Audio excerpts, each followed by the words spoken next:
Assalamualaikum warahmatullahi wabarakatuh. Terima kasih semua telah menonton video ini atau presentasi ini.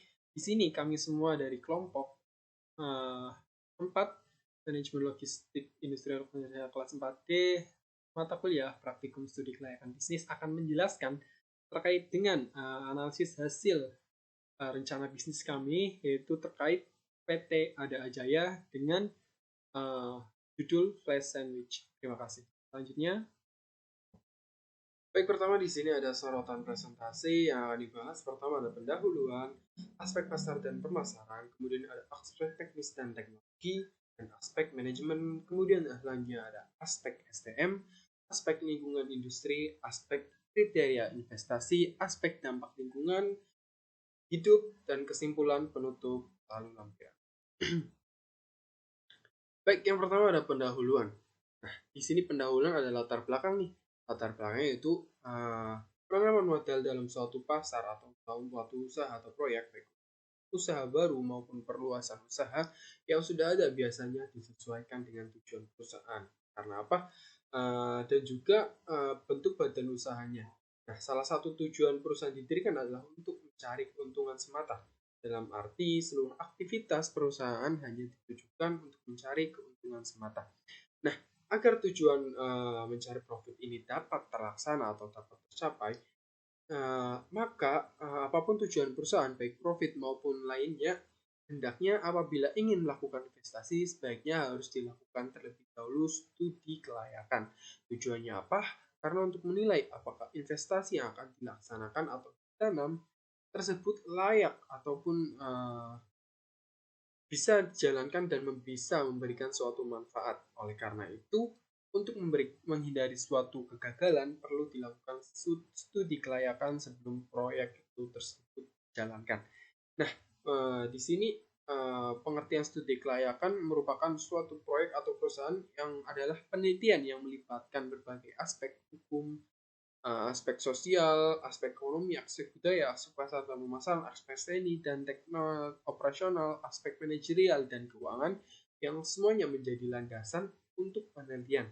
Nah, di studi kelayakan ini hasilnya digunakan untuk memutuskan apakah suatu proyek tersebut layak ataupun memang tidak layak untuk. Selanjutnya ada profil perusahaan yang kami dirikan. Pertama ada nama usaha kami yaitu Roti Sandwich Isi Buah. Kemudian alamat kami yaitu di Jalan Setiabudi 05 Bandung, Jawa Barat. Nah, awal didirikannya itu bertepatan dengan tugas ini dilaksanakan yaitu 10 April 2022. Kemudian alamat mail ada aja ya @gmail.22@gmail.com. Kemudian di sini ada pemilik usaha yaitu kami sendiri kelompok 4 kelas 4D. Kemudian nomor telepon 088213315208. Ada website kami yaitu www.adajaya.com. Kemudian kami berusaha dalam bidang industri makanan. Nah, kami juga mempunyai visi dan misi nih. Yang pertama adalah visi kami menjadi perusahaan yang dapat memenuhi kebutuhan pangan dengan produk itu berkualitas, aman, dan untuk dikonsumsi dan menjadi pemimpin industri makanan. Nah, oleh karena itu kami juga mempunyai misi nih. Nah, ini misi kami untuk mencapai visi tersebut. Pertama, menjadi perusahaan transnasional yang dapat membawa nama Indonesia di bidang industri makanan. Di sini kami memiliki struktur organisasi yang kami buat. Yang pertama adalah owner, kemudian adalah manajer produksi, manajer STM, manajer pemasaran, manajer keuangan, dan staff. Nah, untuk owner sendiri merupakan pemilik usaha Flash Sandwich. Kemudian ada manajer produksi, orang yang bertanggung jawab terkait dengan manajemen dalam proses produksi Flash Sandwich ini, dan ada manajer STM yang bertanggung jawab untuk mengatur seluruh sumber daya manusia, baik pekerja, apapun itu yang berhubungan dengan proses usaha dalam bisnis kami. Kemudian ada manajer pemasaran, di mana SDM ini bisa mengidentifikasi dan mengembangkan strategi pemasaran untuk bisa mengembangkan eksistensi usaha kami ataupun bisnis kami ini. Kemudian ada manajer keuangan, di mana ini diperlukan untuk bisa mengatur jalannya segala proses keuangan dalam usaha Flash Sandwich kali ini. dan ada staff di mana mereka akan menginstruksikan ataupun mengimplementasikan instruksi dari manajer-manajer yang telah ada pada usaha flash sandwich kali. Nah, kami juga mempunyai strategi perusahaan. Yang pertama adalah satu, menyasar segmentasi kuliner bagi semua kalangan, di mana kalangan muda, kalangan tua, yang kaya, yang miskin itu bisa menikmati usaha kami.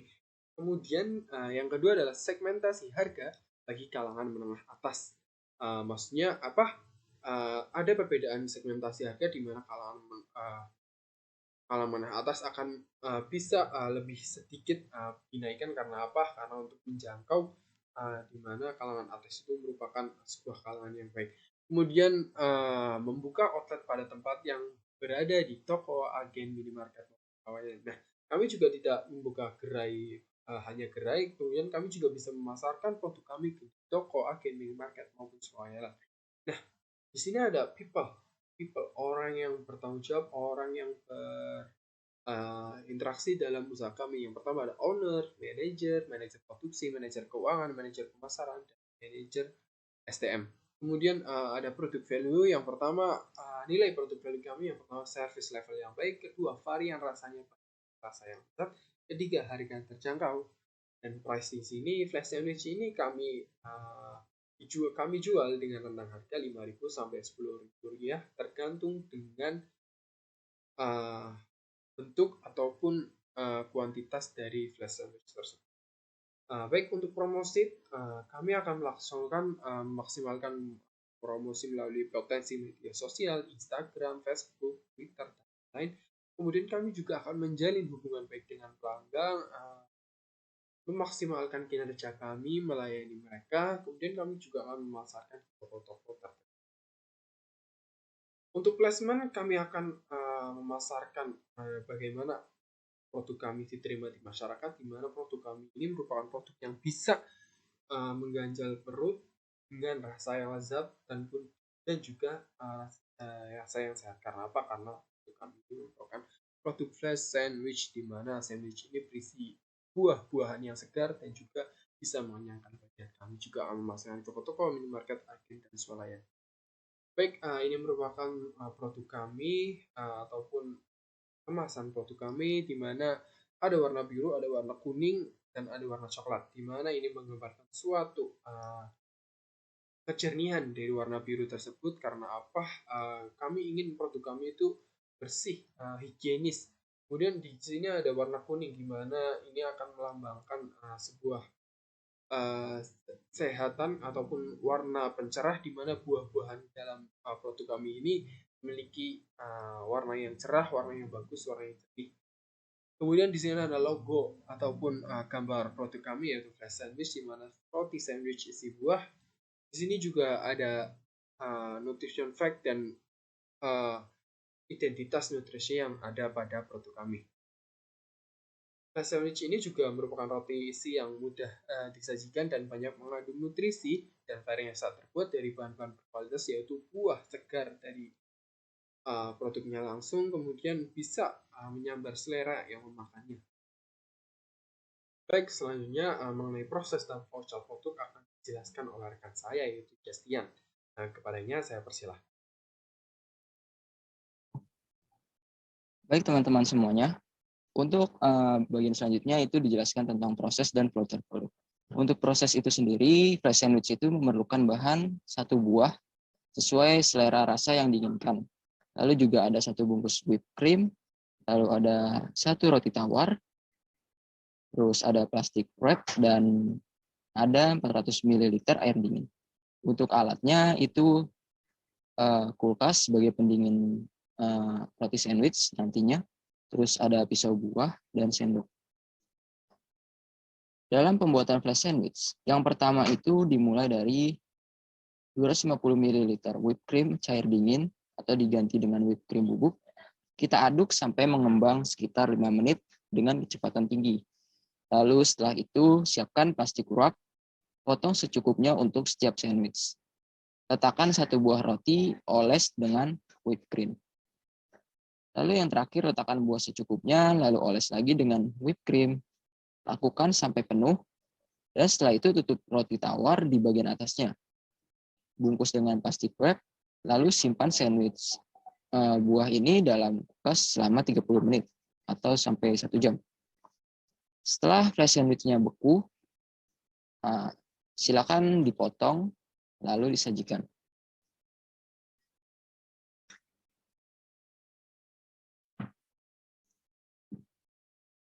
Nah, selanjutnya setelah kita mengetahui proses, kita selanjutnya akan mengetahui bagaimana siklus produk tersebut dari dibeli, dari bahan baku sampai produk tersebut dijual.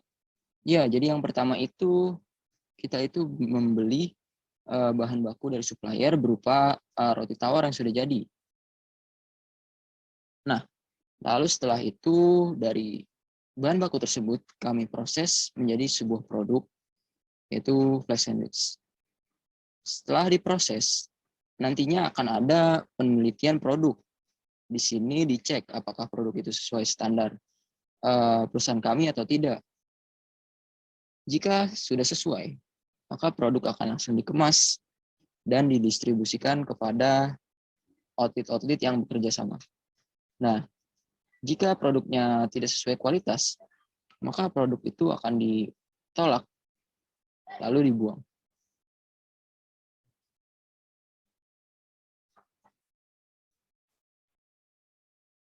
Selanjutnya physical evidence. Nah, di physical evidence ini kami menjual produk itu, kami mempunyai kafe dan di kafenya juga ada dapur untuk membuat produk flash sandwich ini. Ya, jadi kita bisa memasarkannya bisa melalui kafe, makan di tempat, dan kami juga menyediakan untuk dibawa pulang atau dibeli di toko-toko terdekat. Tentu saja untuk makan di kafe dan yang beli siap saji itu harganya berbeda. Kalau di kafe ini hidangan kami agak spesial dibandingkan dengan yang siap saji. Namun itu semuanya sesuai selera pelanggan kami. Jika ingin makan di tempat silakan, jika tidak silakan dibeli di toko terdekat. Terus untuk perkembangan industri atau bisnis kami ini uh, sudah berada di tahap kedewasaan, yang artinya produk kami ini ceritanya sudah menjadi kebutuhan sehari-hari pelanggan kami dalam membeli makan siang mereka atau sarapan pagi mereka. Tapi tidak hanya sampai di situ saja, kami dari perusahaan flash sandwich ini akan mengembangkan produk supaya nantinya pelanggan kami tidak bosan dengan produk kami.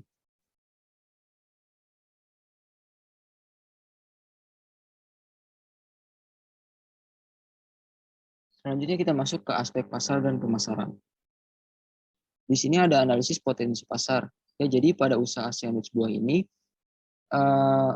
memiliki sebuah potensi yang sangat besar karena tingkat konsumsi di masyarakat itu semakin zaman semakin bertumbuh dibandingkan sebelumnya.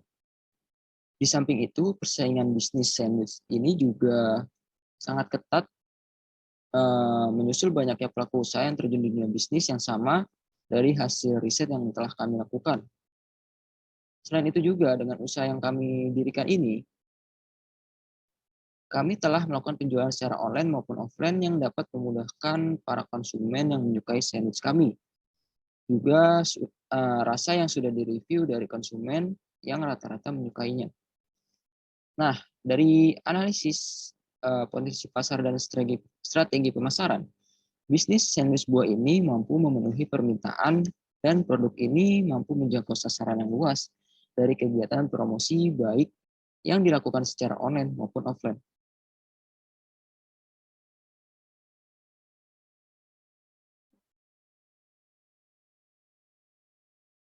Nah, kita menganalisis potensi pasarnya. Selanjutnya kita itu akan menganalisis strategi pemasaran, baik dalam geografi dan demografi.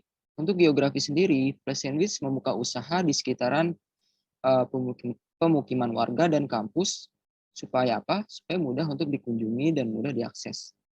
Bisnis ini akan beroperasional melalui online shop dan media sosial seperti Instagram, WhatsApp, sehingga dan dengan itu kami mudah untuk dijangkau karena daya tahan roti itu hanya bisa bertahan selama 6 jam.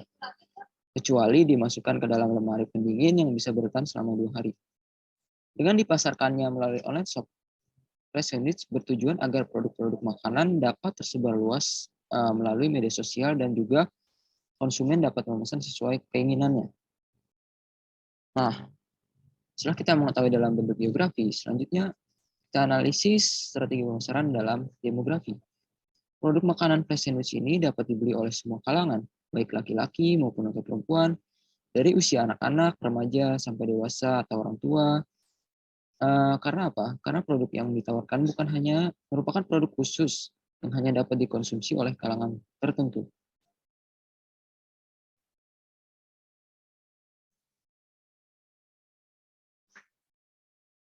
Selanjutnya mari kita masuk ke aspek teknis dan teknologi. Yang pertama itu ada analisis pemilihan lokasi bisnis. Untuk lokasi bisnis sendiri, kami itu berada di Jalan Setiabudi nomor 5 Bandung yang letaknya di tepi jalan raya. Lokasi ini sangat strategis karena lokasi ini tuh berada di pusat keramaian, sehingga keberadaan usaha ini sangat mudah diketahui oleh konsumen maupun distributor. Dalam membuat produk ini, kita tidak memiliki pabrik karena bisnis kami hanya bisnis rumahan. Dan bisnis kami juga membeli bahan bakunya itu dari supplier itu yang sudah jadi, lalu diproses di kafe. Untuk analisis penentuan produksi itu, luas produksi bisnis ini tuh mampu menghasilkan kapasitas outputnya itu 274 pcs per hari. Pendistribusian produk ini dapat menyebar luas ke seluruh Kabupaten Bandung, bahkan memungkinkan juga sampai ke seluruh penjuru wilayah Jawa Barat. Karena produk ini dipromosikan melalui media internet yang cakupannya sangat luas.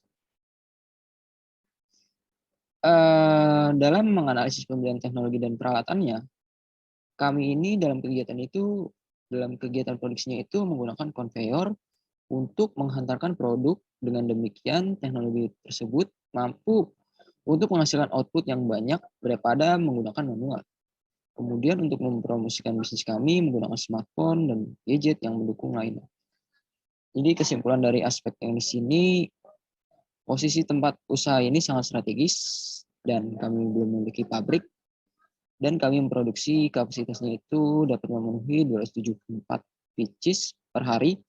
Kemudian untuk mempromosikan usaha ini kami melalui sosial media dan menggunakannya melalui smartphone.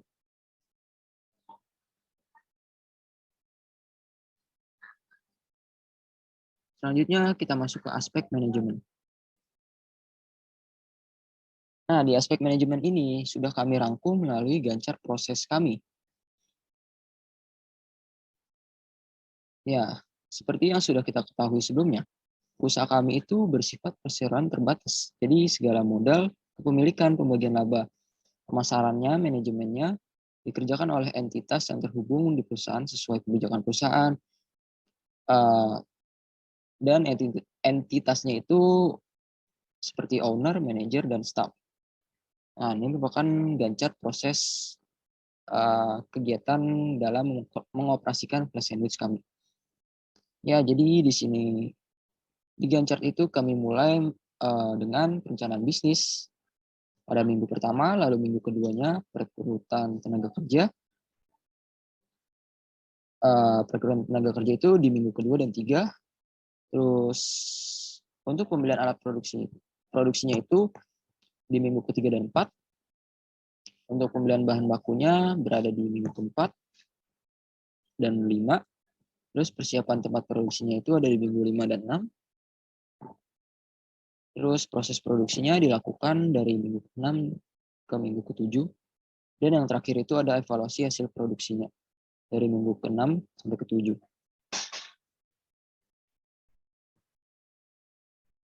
Selanjutnya pada proses aspek manajemen, yaitu pada analisis perencanaan proyek dan penjadwalan proyek. Yang pertama ada perencanaan bisnis, yaitu kegiatan yang harus disiapkan terlebih dahulu sebelum memulai sebuah usaha bisnis.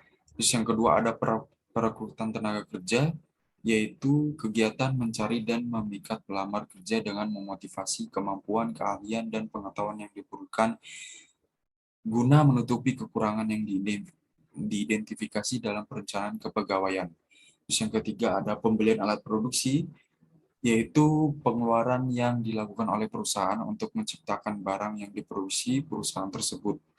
Dan keempat, pembelian bahan baku, yaitu kegiatan membeli dan mengolah bahan baku hingga menjadi barang jadi.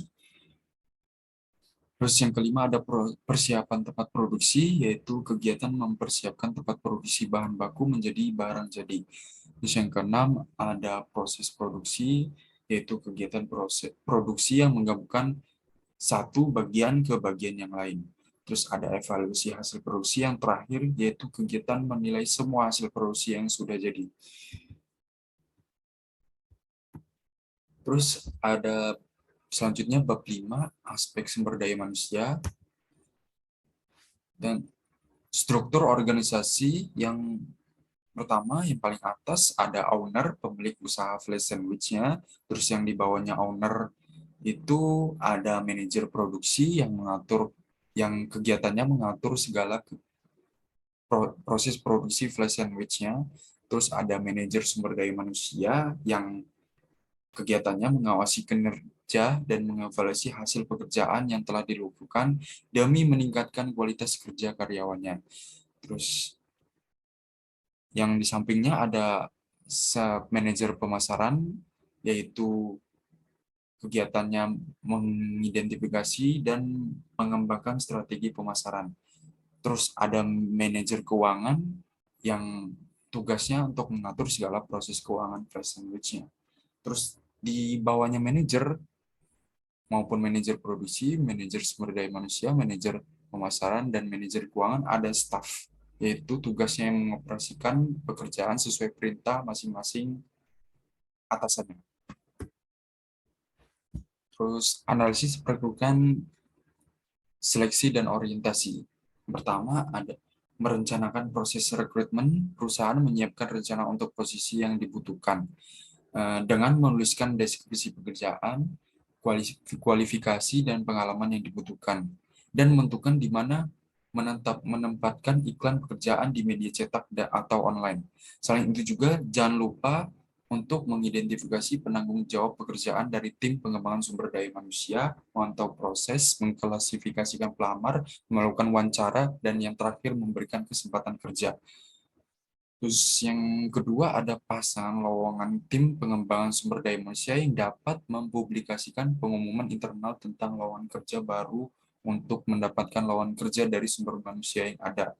Lalu kemudian memilih media yang menerbitkan iklan lowongan kerja seperti media cetak atau online yang memiliki pasar pembacanya yang sesuai kebutuhan perusahaan. Selain itu juga tim HRD juga dapat menggunakan layanan portal khusus mencari kerja online seperti Jobstreet, Indojobs, dan Karir.com, dan lain-lain. Terus di halaman LinkedIn perusahaan juga dapat digunakan untuk menarik pelamaran yang memenuhi syarat. Tim sumber daya manusia juga bisa mencari melalui filter atau menempatkan iklan di LinkedIn untuk menemukan kandidat berkualitas lebih tinggi. Terus yang ketiga, memproses lamaran kerja dan melakukan wawancara dengan iklan pekerjaan yang efektif, lamaran pekerjaan yang akan segera tiba. Sebelumnya, pastikan tim pengembangan sumber daya manusia sudah harus bisa menyiapkan kriteria seleksi untuk membantu proses eliminasi jika pelamarnya terlalu banyak. Untuk menyederhanakan prosesnya, Anda bisa menghubungi pelamar yang memenuhi syarat dan memenuhi syarat dan melalui telepon atau pesan teks untuk memberitahu mereka tentang jadwal wawancara yang dijadwalkan. Yang keempat ada memilih kandidat yang cocok dan memberikan kesempatan kerja jika semua langkah di atas sudah selesai. Maka tim HRD akan siap untuk menyeleksi kandidat yang sesuai dengan kebutuhan perusahaan. Lalu kemudian menyiapkan penawaran dan kontrak kerja sesuai dengan jabatannya.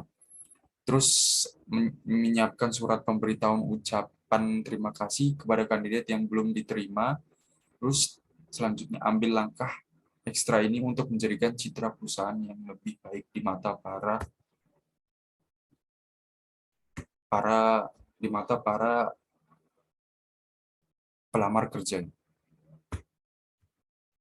Terus ada rincian kompensasi. Untuk rincian kompensasi sendiri ada upah atau gaji yang pertama ada upah atau gaji yang diberikan perusahaan biasanya berhubungan dengan tarif upah per jam, di mana perhitungannya semakin lama waktu bekerja, jadi semakin besar pula gaji yang didapat. Terus ada yang kedua ada insentif yang merupakan tambahan-tambahan gaji di luar gaji pokok atau upah yang diberikan oleh perusahaannya. Program insentif ini disesuaikan dengan memberikan bayaran tambahan berdasarkan produktivitasnya, penjualan dan profit, termasuk juga upaya pemangkasan biaya yang tergantung dengan kebijakan perusahaan. Terus yang ketiga ada tunjangan perusahaan yang diberikan kepada karyawan meliputi asuransi kesehatan, asuransi jiwa ditanggung juga oleh perusahaan. Terus yang keempat ada fasilitas yang diberikan perusahaan, yaitu penggantian biaya parkir atau tempat parkir khusus dan lain sebagainya. Terus ada bab 6, aspek keuangan. Untuk aspek keuangan sendiri ada analisis penyusutan. Untuk PT Ada Jaya Industri mengalami peningkatan pada beban penyusutan. Hal ini disebabkan karena meningkatnya aktivitas bisnis dan penambahan aset tetap perusahaan serta sarana transportasi. Seiring dengan meningkatnya beban penyusutan laba yang dihasilkan perusahaan juga meningkat. Untuk itu, perusahaan juga harus memperhatikan masalah pada biaya reparasi dan pemeliharaan. Apakah relatif konstan sepanjang umur aktivitas tetap atau semakin meningkat? Dan selain itu juga perusahaan juga harus berhati-hati dalam menerapkan kebijaksanaan, khususnya jumlah pengeluaran pendapatan revenue expenditure. Sebaliknya pengeluaran untuk aktivitas di atas jumlah minimal yang harus dikapitalisasi sebagai pengeluaran modal atau capital expenditure.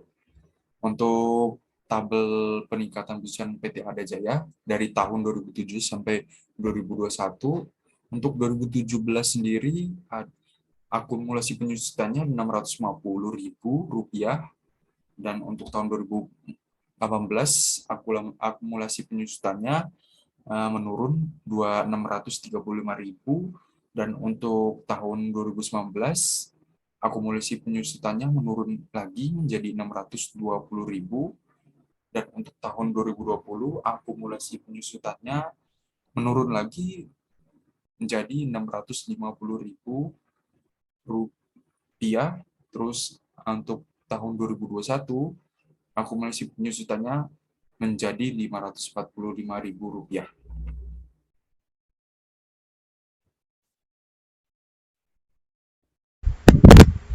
Baik, yang selanjutnya itu aspek keuangan. Yang di sini yang pertama analisis penyusutan. Nah, pada PT Ada Jaya Industri mengalami peningkatan pada beban penyusutan. Hal ini disebabkan meningkatnya aktivitas bisnis dan penambahan aset tetap perusahaan serta sarana transportasi. Nah, seiring dengan meningkatnya beban penyusutan, laba yang dihasilkan perusahaan juga meningkat. Nah, untuk itu perusahaan harus memperhatikan masalah pada biaya reparasi dan pemeliharaan apakah relatif konstan sepanjang umur aktiva tetap atau semakin meningkat. Nah, selain itu perusahaan juga harus berhati-hati dalam menerapkan kebijaksanaan khususnya jumlah pengeluaran pendapatan dan sebaliknya pengeluaran untuk aktiva di atas jumlah minimal yang harus dikapitalisasi sesuai dengan pengeluaran modal pada perusahaan. Nah, ini merupakan tabel peningkatan penyusutan pada PT Ada Jaya, yaitu mulai dari tahun 2017 sampai 2021. Untuk akumulasi penyusutannya pada tahun 2017 itu Rp650.000, untuk tahun 2018 Rp635.000, untuk tahun 2019 Rp620.000, untuk tahun 2020 Rp605.000, dan tahun 2021 Rp545.000. Manajemen PT Ada Jaya ini mengestimasi masa manfaat ekonomis aset tetap antara 4 sampai 10 tahun. Nah, umur masa manfaat ini adalah umur yang secara umum diharapkan dalam industri di mana entitas dan entitas anak menjalankan bisnisnya.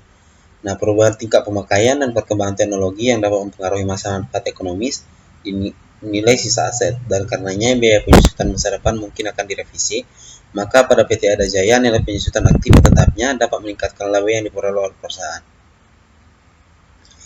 Selanjutnya itu analisis faktor-faktor persaingan bisnis. Nah, di sini dengan adanya persaingan usaha yang semakin ketat, maka setiap perusahaan dituntut untuk memiliki suatu tujuan yang akan membantu perusahaan tetap fokus dan menjaga kesinambungan dan kesejahteraan perusahaan. Nah, tujuan perusahaan pada umumnya lah untuk mencapai laba yang optimal atas investasi yang ditanamnya. Biaya penyusutan aset tak memiliki pengaruh terhadap perolehan laba, karena biaya penyusutan aset tetap merupakan salah satu unsur biaya operasional, sehingga besar atau kecil biaya penyusutan aset tetap akan mempengaruhi perolehan laba dan pada suatu periode akuntansi tertentu. Nah, yang selanjutnya itu analisis biaya modal.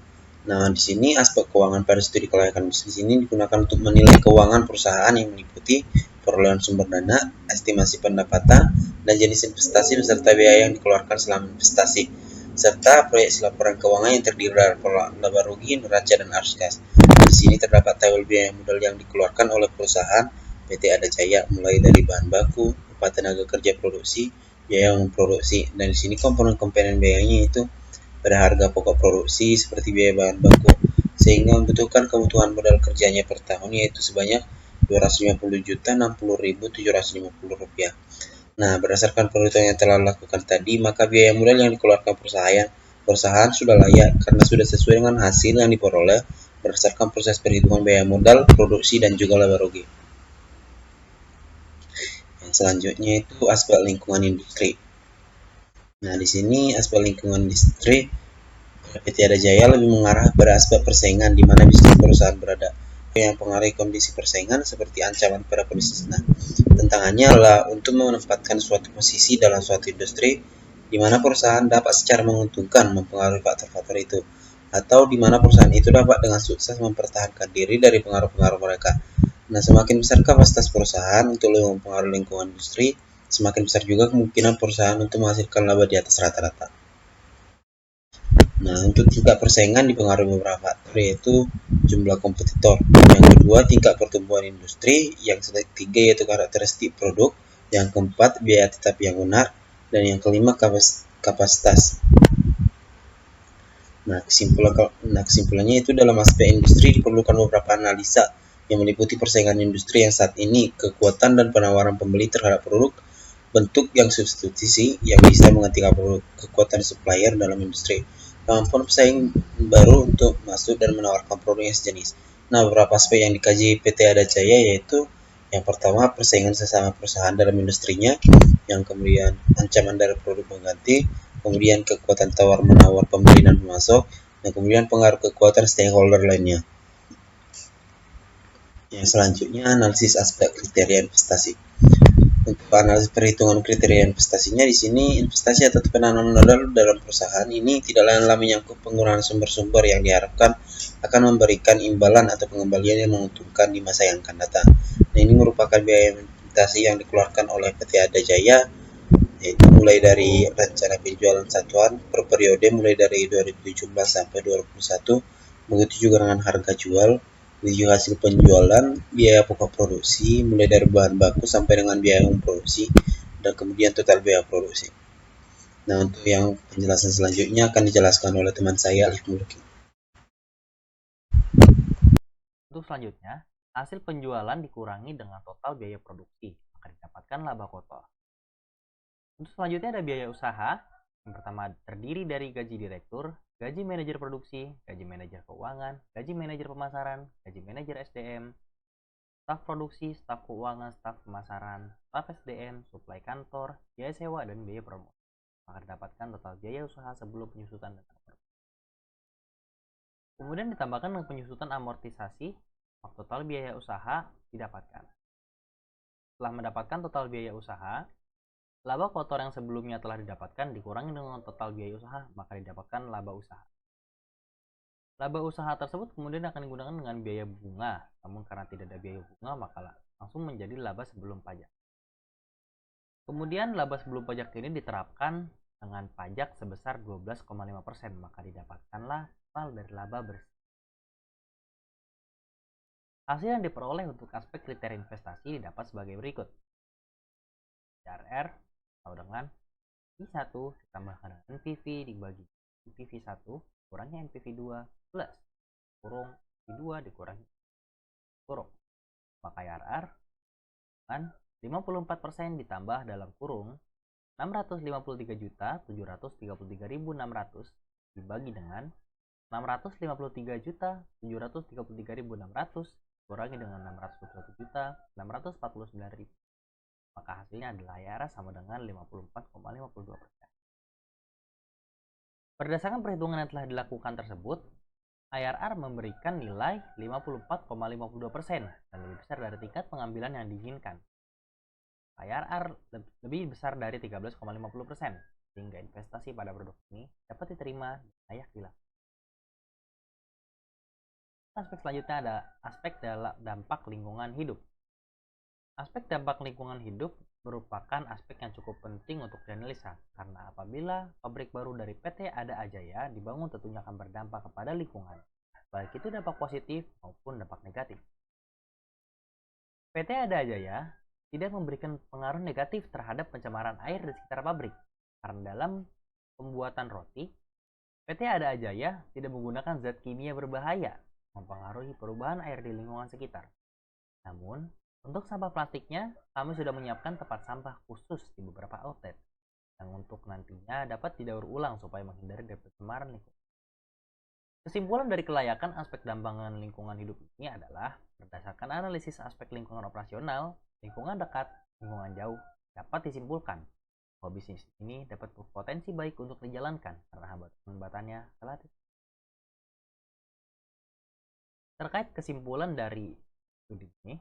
Slice sandwich merupakan salah satu produk makanan ringan yang saat ini sedang digemari oleh banyak konsumen. Berbeda dengan roti sandwich biasanya, slice sandwich terbuat dari buah-buahan yang segar. Pastinya ini dapat menyehatkan dan dapat sangat menggiurkan untuk dikonsumsi. Menjadikan makanan ini sebagai alternatif tepat untuk menemani waktu santai kamu bersama rekan dan keluarga. Sekian, terima kasih presentasi dari studi kelayakan bisnis dari kelompok